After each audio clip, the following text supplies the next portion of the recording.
Hello everyone, I'm Martin Cervantes and I'm right here with my partner in crime, Santiago Vasquez. Today is gonna be a very special day. You don't wanna miss this. Stay tuned, don't go anywhere.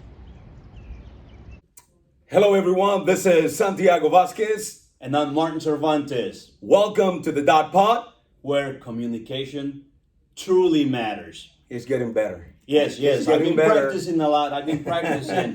Man, what an amazing day. What a beautiful day. And I hope people are not complaining about 75, 80-degree weather because we had a lot of rain and it was very cold. So let's enjoy this beautiful weather. Of course, being from the West Coast, this is my type of weather. I love it. Well, today is a very special day. We have a couple of amazing ladies with us today.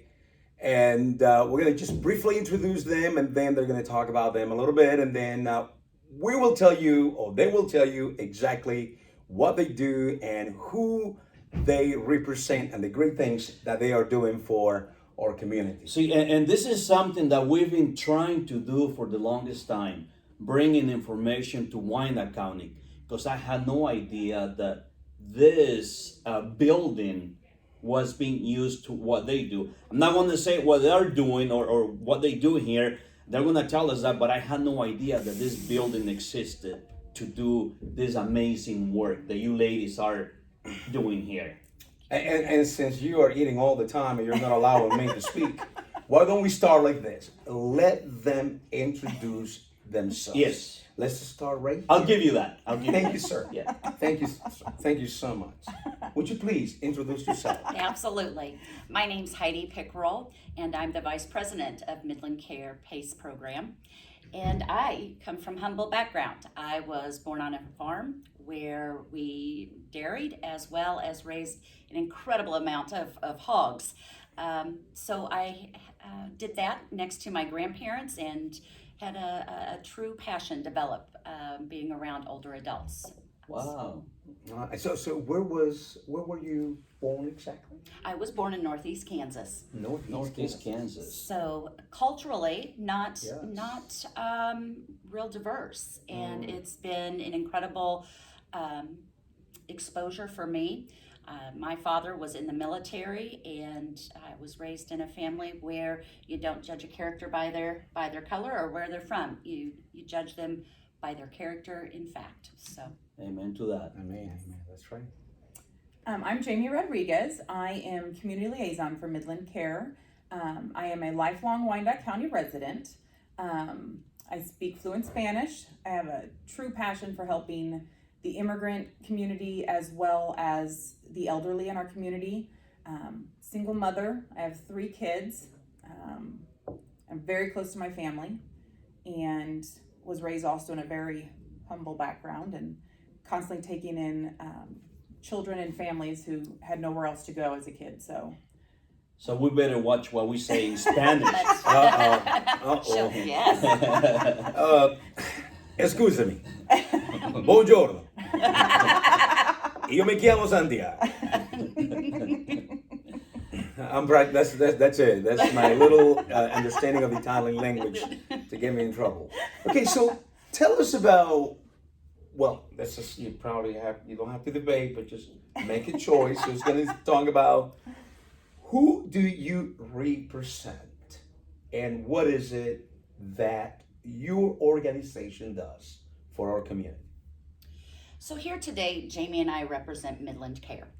Midland Care has been in Northeast Kansas for over 40 years and initially started as a hospice program. And it was identified that there were individuals who were chronically ill, but not necessarily hospice. They Okay. were not terminally ill, just chronic. And it was not coordinated care they were receiving.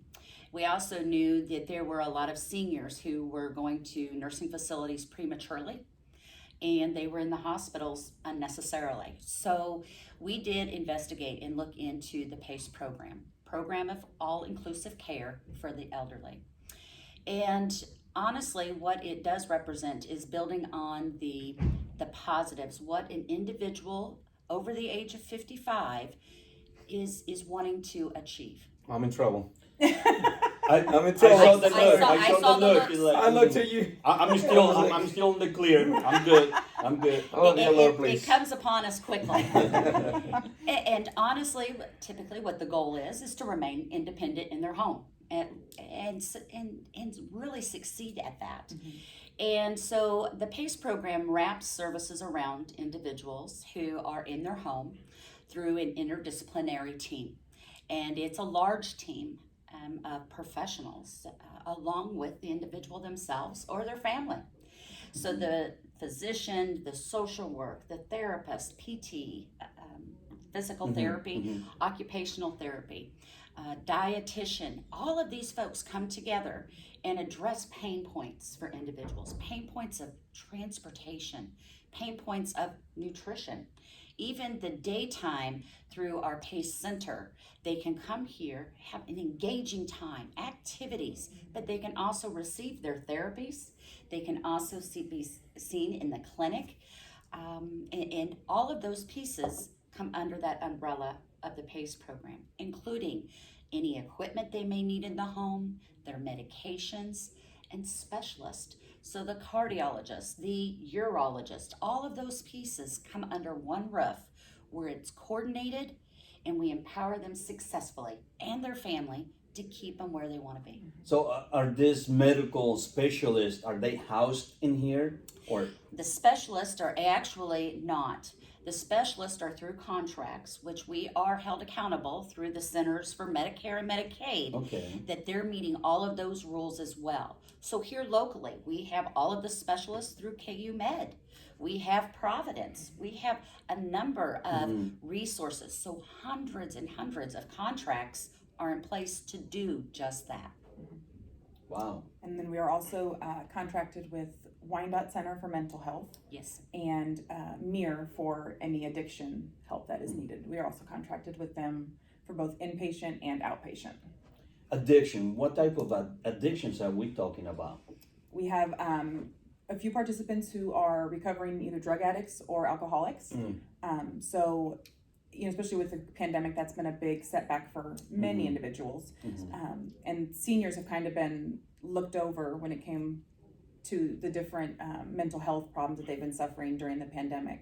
And a lot of them fell off the wagon again. So it's nice that we're able to get them in pretty quickly for outpatient treatment and inpatient if that's what's something that they will agree to go to. Now, how did you get involved with Midland Care? So, interestingly enough, as I commented a few moments ago, I have a passion for older adults, and I actually did attend college and got a degree in gerontology.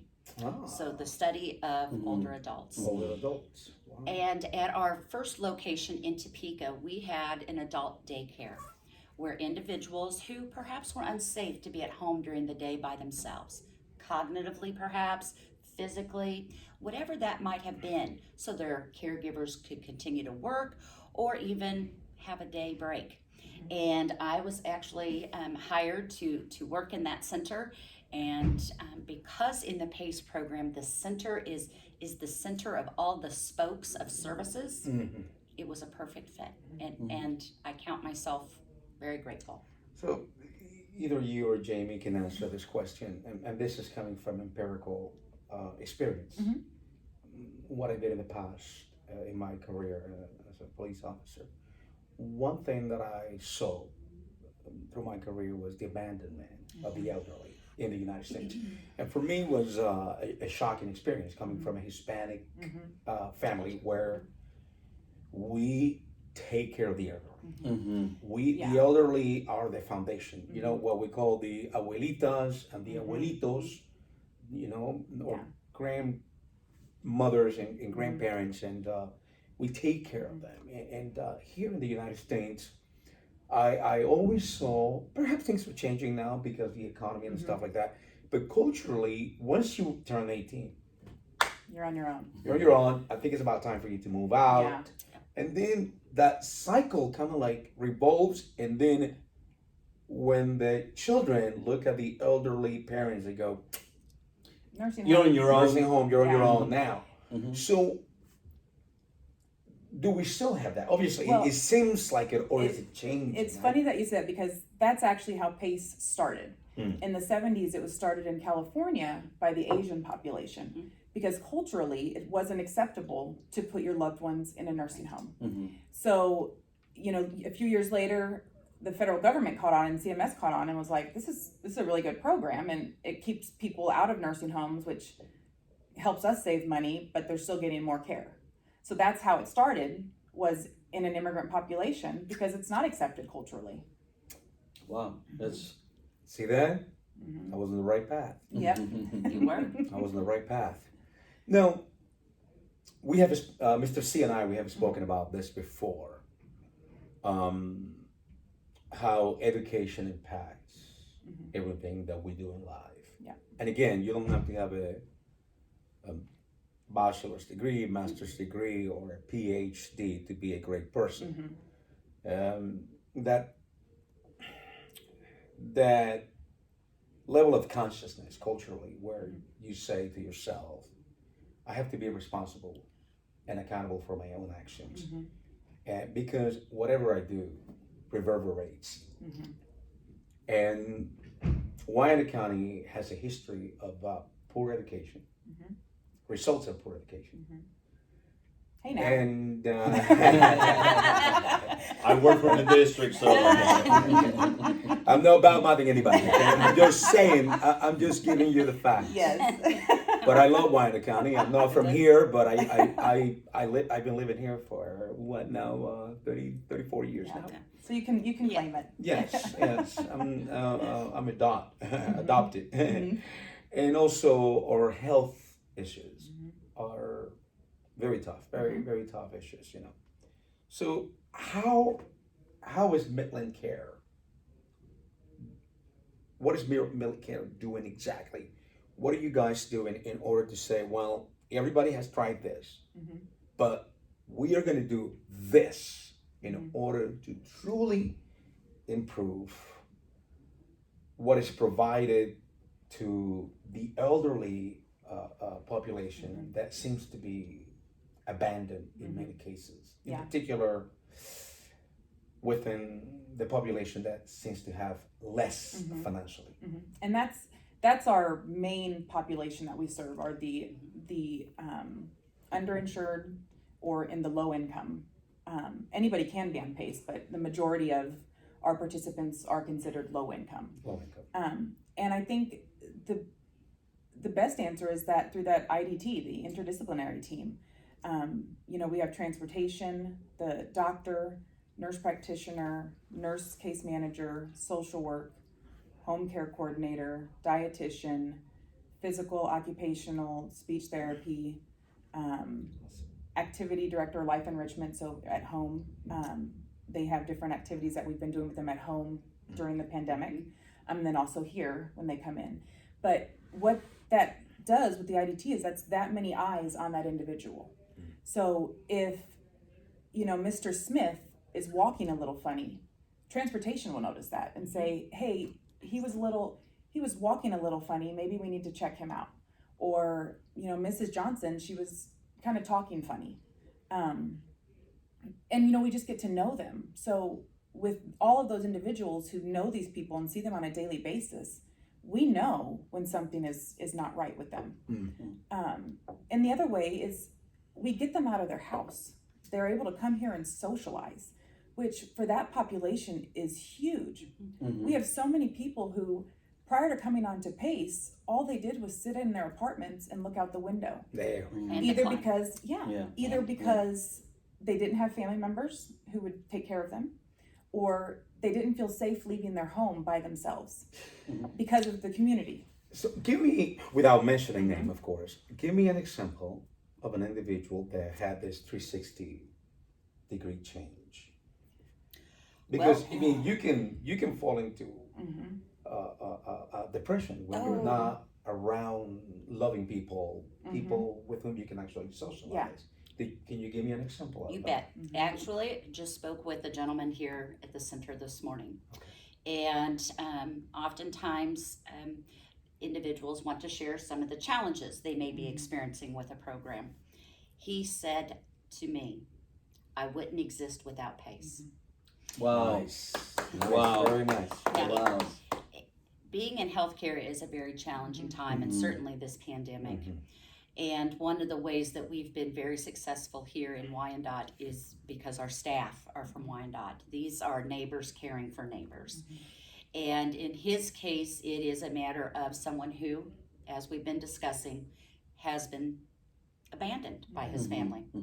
He was living on his own. He is low income. He is a brittle diabetic and has resulted in dialysis now.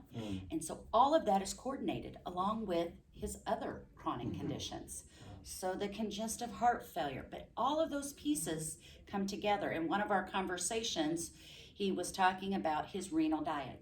And most individuals on dialysis have to have a very special diet. In this case, a renal diet.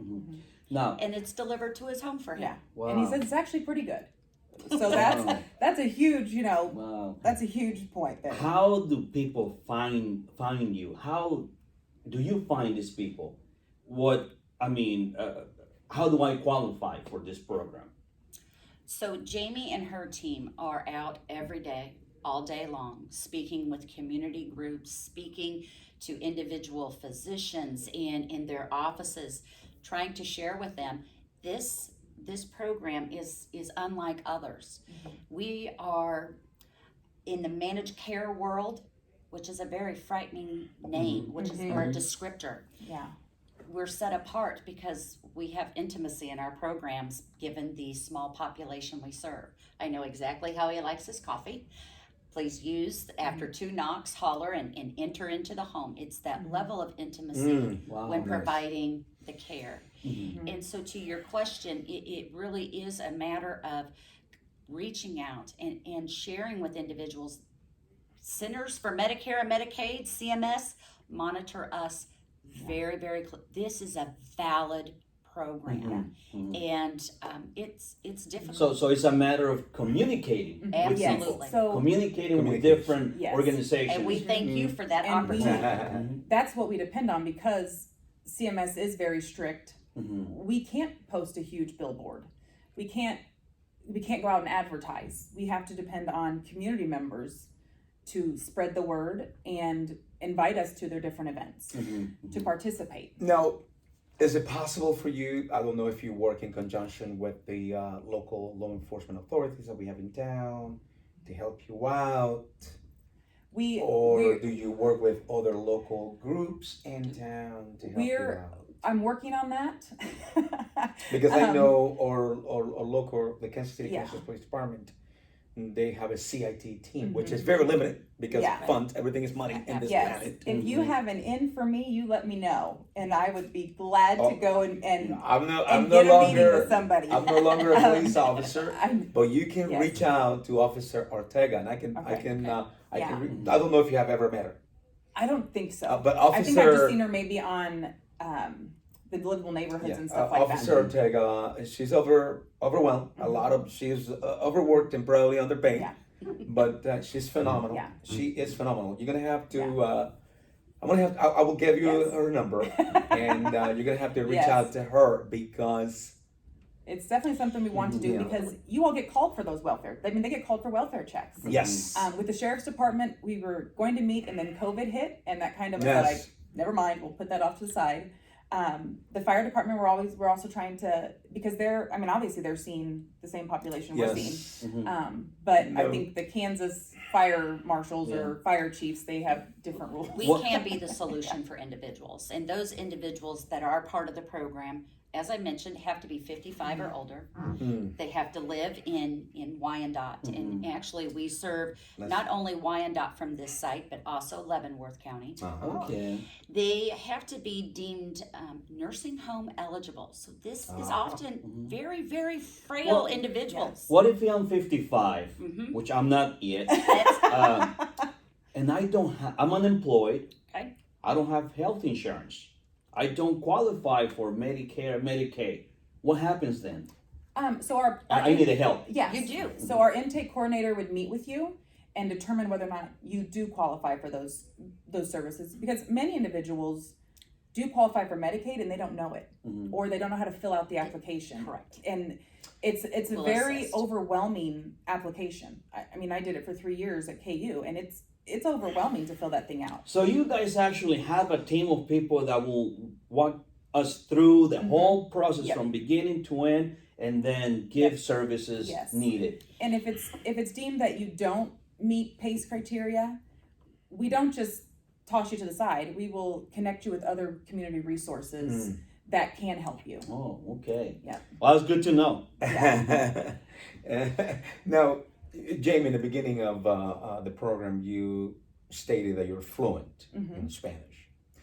Now, this program serves people from all cultural backgrounds and races, Yes. correct? The only thing is, you can't be on PACE if you're undocumented. You do have to be. That's what I You have to wanted be get. Medicaid eligible immigration status wise. Meaning having a social security number. Or like, so U.S. So you- citizen or permanent resident for Resident. over 5 years, or one of Okay. their other. Yeah. That's what I gets want. I tricky. wanted. That's what I wanted to get into. So you answered my question. And now, one thing that I would like to see, like I said before, everything takes money. We have a lot of individuals that are 55 and over that can actually live an independent life. They can live independently live a life. But why is it that we don't develop? And when I say housing, I'm not talking about anything that looks like the stereotypical cheap housing towers, yeah. Where they can actually live an independent life. Why don't we have places like that? A community for the elderly. We have a few places in Wyandotte County, not a whole lot, that are higher end and affordable. That's the biggest drawback. Is we have lots of senior housing towers, but they're either not in the best of shape or not in the safest neighborhoods, or they can't afford it if it's a nicer one. Victory Hills is on 72nd, 71st and Parallel. They are an independent living for seniors, and we work in conjunction with them a lot. No, and I know people have a lot of questions, and we could be here for hours at a time. I mean, we love talking. We love talking about it. Yes. Yeah. Now, are you a privately funded organization? Are you a non-for-profit? We're not for profit. There we go. See that? For you people there that That's right. are wondering. Yes. Okay. So, where did you get your funds from? If you don't know, if you can For talk. PACE, Yes. we're paid through CMS. So we're paid, CMS determines how much a participant needs every month to receive their care. Okay. And we have to make that work to cover their care. So that's why one of our main goals is to keep them healthy and out of the hospital, because if they are in the hospital, we have to pay for that. And more than likely, they'll decline faster in the hospital. So your funding comes according to however many individuals you're working with. And their It's not needs. just a grant that is given Right. to you. It's a capitated Okay. rate. Okay. Now, one thing that we forgot to ask Jamey, why are you doing this? What brought you into this program? Because I see that she's knowledgeable Passionate. and very passionate about I it. am. She was like bugging yes. us every day. Yeah, When come did on, you get guys, your come show? on, I'm waiting. Call me, come on. So as I mentioned, I worked at KU. I worked there total 12 years, but my last 3 years was financial advisor. And it kind of got to the point where I didn't feel like I was helping as many people. And a coworker of mine, who's been a friend of mine for 15, 16 years, mentioned they were hiring and they wanted somebody, one, who knew Wyandotte County, and two, wasn't afraid of Wyandotte County. So that was me. So I applied and I got it, and 2 months before I had applied, there was an individual who I served at KU, and had I known about this program, he would have been much better off. Somebody at Social Security had decided he didn't need Part B Medicare.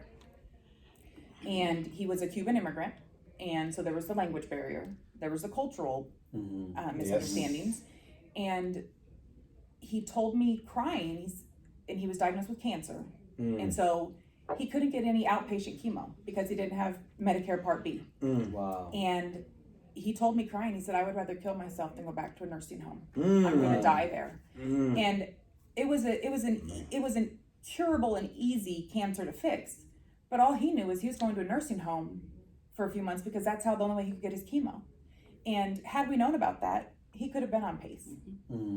He was the perfect individual for PACE. And there are so many other people like that that should be on PACE in Wyandotte County, especially. They're not getting the services they need. They miss their appointments. I've been on that call where I'm like, you missed your appointment, so now we can't see you. Well, and it could have been no fault of their own, and now they really don't get the care. Now, perhaps you guys are also understaffed because everything takes money to hire people. Now, do you take volunteers, people who are willing to volunteer Yes. to help you out? Yes. Did you hear that? And we take them Did for you all of the counties hear we serve. We that? do. What is the minimum age for volunteers? We do have teenage volunteers as well. Hello there. This is the summer. Yes. School is over. It's about time to you. How about do the great teenagers deeds. on papers, probation? Would that work, or that's something you don't want to get into? It's an individual basis. Okay. I would imagine, given one degree of severity to another, Yeah. It's individual. Okay. I am working with a separate group on hopefully pairing up teens with some of our participants, but I'm in the very beginning stages of that, so we haven't really gotten to the logistics of it. But that's something that we've noticed in other centers. I think was it Lawrence where we had preschoolers, coming out and meeting with our participants. Very And intergenerational. yes, That's something that I really want to get into this. It's huge. The great things because I've seen it because my wife and I and our son who is now 18, the youngest one, we used to go with a group of Cub Scouts and Boy Scouts Absolutely. and visit these elderly communities. and And they it love was like a candlelights. It was just amazing how their faces Yeah. will brighten when they will see the little kids, and they were. Yeah. Did you have anything like that for the elderly? We're that's my goal. And for when you Wyandotte do County. it, did you do it here? Did you go to them? Did you events? I don't know. I think it would vary on whatever we're doing, but that is definitely something I want to do. One thing, like when the pandemic hit, my 7-year-old and I, we sat down and colored pictures for all of the people, our participants and people in nursing homes, because they needed something to brighten their day. And she was so excited because, one old lady from another place, she was like, I just love this. Thank you. And my daughter was like, they're not going to like mine. I said, no, they like kids art better than mine. And we nothing like a child. Yeah, we Yes. have experienced this through Wyandotte Angels. We had a big event, Sign Up for Seniors, where the police officers, sheriff's department, and KCK school police helped us out also. Yeah. And the seniors were happy to have some type of company, Oh, yeah. even for 10 minutes. So this is something big. Our elderly community has been forgotten about, and sometimes by own family Yeah. members. We have one participant who comes here, and just that we call them participants because we want them, they participate in their care. Right. It's not a patient, they're part of their care plan. So in case anybody wonders why we call them participants, that's why. But we have one who comes here, and her daughter brings her daughter in, so it's grandma, daughter, and granddaughter here, and they'll either eat lunch together or just do different things, and it's somewhere that she can see her granddaughter safely, and her granddaughter can enjoy that time with her grandmother. And it allows the daughter to be a daughter and not a caregiver 24 hours a Wow. day, 7 days a week.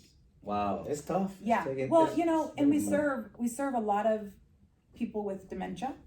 On a national rate, it's 47% of people on PACE have some sort of dementia. And that's great for the family because they come here and they're not sedated. so many of the individuals who get referred to PACE or who need to be referred to PACE are at home and they're just sedated because that's how their family can keep them safe. Mm-hmm. And so they can come here and they're not sedated, they're socializing, it's a secure building, and their family members can work, they can go grocery shopping, they can take a break. And that's huge because, I mean, nobody wants to see their mother sedated all day long. No. How many participants do you have? So here in the Wyandotte Leavenworth area, we're currently at 60 individuals. Okay. What we do know is there's a lot of individuals out there that could benefit. Is And there a maximum? Of there people? is not. Oh, wow, there we go. That's No. awesome. No. That's awesome. And the The reason, more the merrier. right? and the reason that our elected officials appreciate this program is they know how much it's going to cost every month. It's not a guess. Not a surprise. It's not like. It's not. And you know, as a taxpayer myself, I want individuals making good, sound decisions Correct. and being good stewards of those dollars. And PACE is one of the ways that you can do that. Well, ladies. No. No, Before we go on. No, I'm not ready for it. Believe me, I have No. quite a few other questions. So to do ask. I. But I want to know, how can you tell people how they can reach out to you? Is there a website, a telephone number? Of course, there is an address. We have we are in their house right now. So, Yes. I'm talking about their offices right now. So, can you tell people how they can reach out to you? How can they refer someone to you? So anybody can refer. So if you have a friend, a neighbor, church member, family member, or a friend, you can refer them to the program. I have a friend. You don't have to be in the medical profession. You can call on yourself. Yes. I might be over 10 years. And our website is midlandcareconnection.org. And you can also, if you have somebody that you would like to refer, you can email them the PACE intake team at PACE, P-A-C-E, intake at midlandcc.org. And our phone number, I always forget, we don't use this for the cow line. What's the cow line? 785-232-2044. Awesome. I have it saved on my phone, so I don't remember. Or stop by. We're Yeah. right here at 818 Ann, and you can stop by for information. We'd love to see you and be And- introduced. And there's no obligation if somebody refers you. It won't cost anything. We'll meet with the individual. And one thing I can say about our intake team is they're incredibly honest. If it's not a good fit for a person, they will tell them that. We don't want to add any burdens. We don't want to put them in a situation that will cause them to decline or cause them any other problems. We want to help them. So if it's not a good fit for whatever reason, they will be honest with that and they will help connect them with other resources. What is your staff member like? How many people do you have right now here working for you? Can you tell us? So here at this center, we actually have our site director, so and then support staff like Jamey and our receptionist and support specialist. We also have Dr. James Birch, who is our physician, along with an APRN. And Van Aken. I always mess her last name. Additionally, we have an individual that is responsible, of course, for the social work portion, and we're actually looking for another social worker in addition. But physical therapy is here, occupational therapy.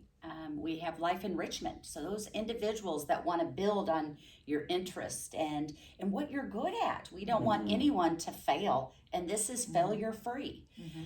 In addition, we have the individual that coordinates all the in-home services. So maybe that's someone going to the home and assisting with bathing or some light housekeeping. Transportation is very important. So we do have 3 drivers here at this site. And then a host of individuals that do go out to the homes and provide those in-home services. And the nursing staff, of course. Of course, When yes. when you say transportation, are we talking driving the participants to doctor's appointments, We are. to the store maybe? Not to the store. Okay. So transportation will provide transportation to and from the center, to and from all your appointments, medical, dental, and vision, as well as mental health if that comes up. And but because of liability purposes, we can't drive somebody to the store. Okay. But we do, like if they need meals, we do provide people with in-home meals. So we'll send them home with frozen meals, or if there's leftovers from here, then they can take that home as well. And then we provide them, there are lots of people who need just various hygiene supplies. We'll provide that as well. So we know that you speak Spanish, Mm-hmm. and we have a large Spanish-speaking population. Mm-hmm. However, we also know that here in Wayne County, the Asian population Mm-hmm. has increased, Mm-hmm. predominantly from Southeast Mhm. Asia. What used to be called Burma? The Burmese Mhm. population. The Burmese, We- Myanmar. Yeah, I don't think we have any Burmese participants. Not currently enrolled. So since we are funded by CMS, we are required to provide translation and interpreting services to those individuals if they come onto the program. We don't have anybody currently, but we do have one Arabic speaking individual, and when she's here, we have an Arabic speaking employee. So she's here those same days, and then if she's needed at different appointments or anything like that, she also goes to those appointments with her. We have a few Spanish speaking. So I know we have, besides myself, there's another Spanish speaking employee here, and then we have an interpreter as well. That's awesome. Wow. Have any other questions, Mr. C? Well, no, I just, ladies, I mean, I know this is your job, Mhm. but I can see the passion Yeah. that you have for your participants One- and doing this. One thing why I'm so passionate is this is something I would feel comfortable with my own parents being on. And if it wasn't, I couldn't be doing this job. If it was not something I'd feel comfortable with sending my own parents to do or my own loved ones, I could not market this program. Now, Wow. is there anything else that you would like to tell? We are our hiring. audience? We are hiring. We are hiring CNAs. One thing I like to tell people who are looking at CNA jobs is with PACE, you have to actually be a CNA, what you went to school for. You're not, I know a lot of people work in nursing homes and they just have to do the dirty work. Mhm. In here, you get to get relationships with people. You get to actually help people. You get to know them. You get to be part of their daily lives and do actual CNA Mhm. work, Mhm. not just what the other individuals don't want to do. And so it's an awesome opportunity to learn more and actually take care of individuals on a daily basis and do things with them that you want to do. Well, do you think you can show us around, Of see the course. building, what you guys do and all You bet. that? Of Love course. Let's do it. All right. We'll go right back with you. Do you want to do the final closing right now? Sorry, we apologize. We're gonna do the final closing. Listen, He'll got all this nothing, stuff, yeah. nothing here is prearranged. Nothing is scripted. We do this. We just come. We read a little bit about the people, but we want them to tell us about what they do. Okay, so with that in mind, thank you so much for supporting the Dot Pod.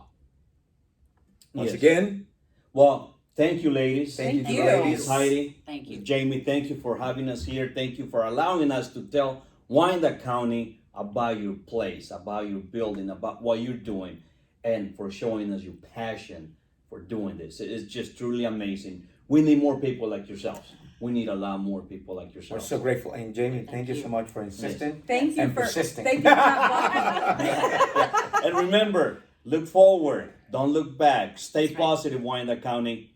Till next time. And I am not as old as I look. Thank you. Ha.